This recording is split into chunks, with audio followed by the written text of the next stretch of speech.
Bismillahirrahmanirrahim. Assalamualaikum warahmatullahi wabarakatuh. Hello everyone, my name is Lutfani Serani. My student number is 240107105.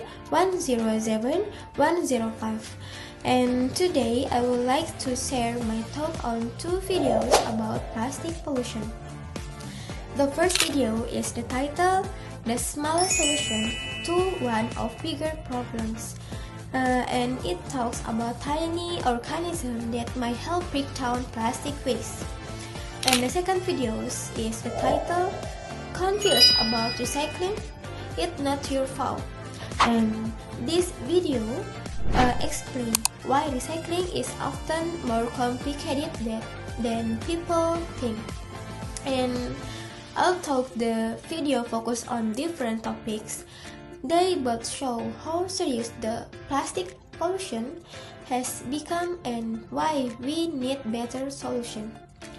Okay, next, the first video explains how plastic waste has become a global environment problem.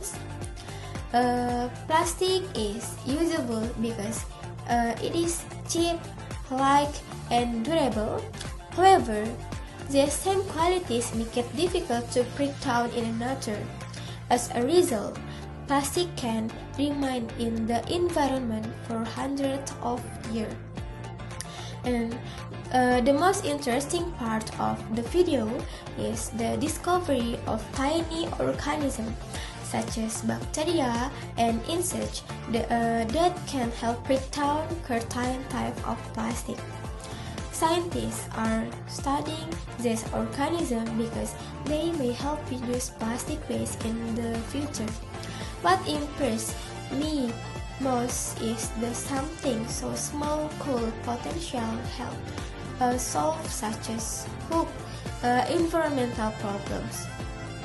However, the video also reminds us that this is not a complete solution. More research is still needed before it can be used on a larger scale.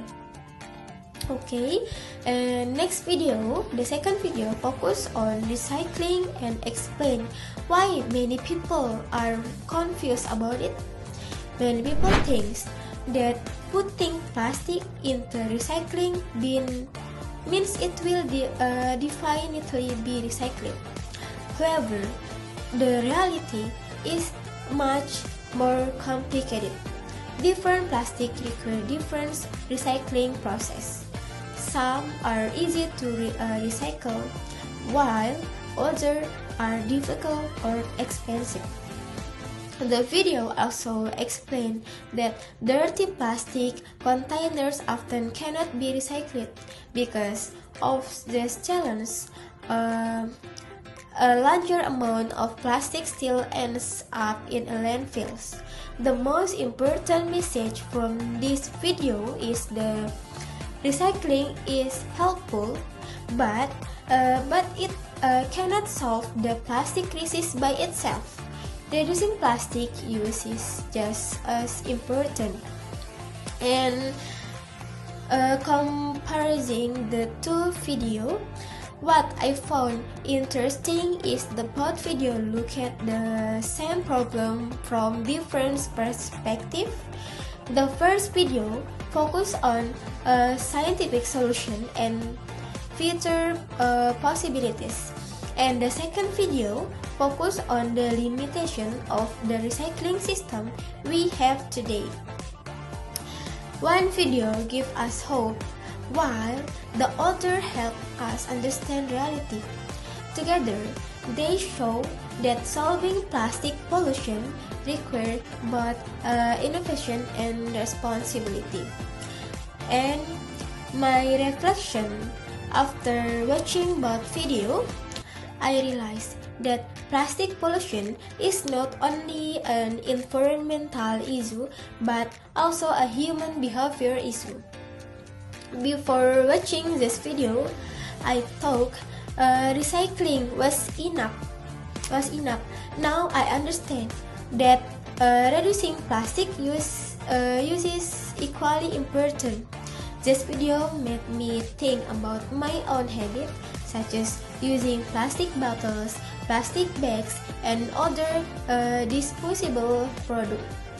I believe that small action like bringing a reusable bottle or using a reusable bag can make a positive difference if many people do them.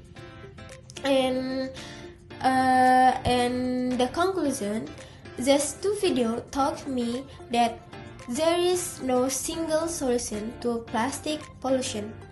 Scientific discoveries might help us deal with plastic waste, but we also need better habits to smarter choices in our daily life. The future of our environment depends not only on scientists or governments, but this is also on each of us. And maybe just this I can tell you, and the last I say, wassalamualaikum warahmatullahi wabarakatuh. Thank you for watching. I hope this video encourage us all to think more careful about how we use plastic and how we can help protect our planet. See you next time.